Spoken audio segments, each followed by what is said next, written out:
ఓం శ్రీ గురుభ్యో నమః. ఓం శ్రీ సరస్వత్యై నమః. ఏవిబి సుబ్బారావు గారి ఆధ్యాత్మిక బృందం వారి సౌజన్యంతో కార్తీక పురాణం 16వ అధ్యాయము స్తంభదీప ప్రశంస. వశిష్ఠుడు చెబుతున్నాడు: ఓ రాజా, కార్తీక మాసము దామోదరునికి అత్యంత ప్రీతికరమైన మాసము. ఆ మాసమందు స్నాన దాన వ్రతాదులను చేయుట, సాలగ్రామ దానము చేయుట చాలా ముఖ్యము. ఎవరు కార్తీక మాసమందు తనకు శక్తి ఉన్న దానము చేయరో అట్టి వారు రౌరవాది నరక బాధలు పొందుదురు.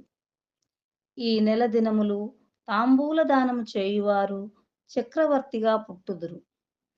ఆ విధముగానే నెల రోజులలో ఏ ఒక్క రోజు విడవకుండా తులసి కోట వద్ద గాని, భగవంతుని సన్నిధిని గాని దీపారాధన చేసిన ఎడల సమస్త పాపములు నశించుటయే కాక వైకుంఠ ప్రాప్తి కలుగును.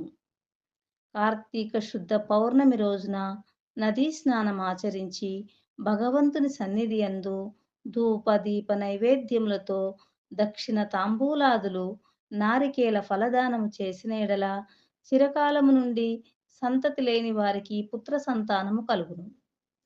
సంతానము ఉన్నవారు చేసినచో సంతాన నష్టము జరగదు. పుట్టిన బిడ్డలు చిరంజీవులయ్యుందురు.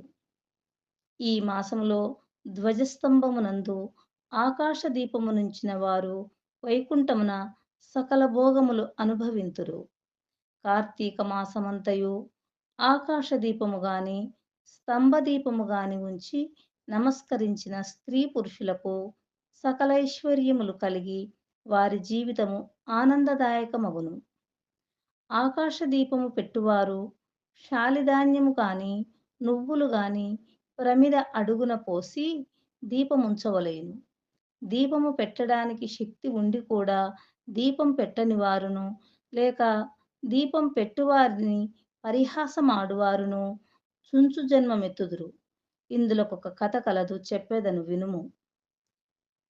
దీపస్తంభము విప్రుడగుట. ఋషులలో అగ్రగణ్యుడని పేరొందిన మతంగ మహాముని ఒకచోట ఆశ్రమాన్ని ఏర్పరచుకొని దానికి దగ్గరలో ఒక విష్ణు మందిరాన్ని కూడా నిర్మించుకొని నిత్యము పూజలు చేయుచుండెను.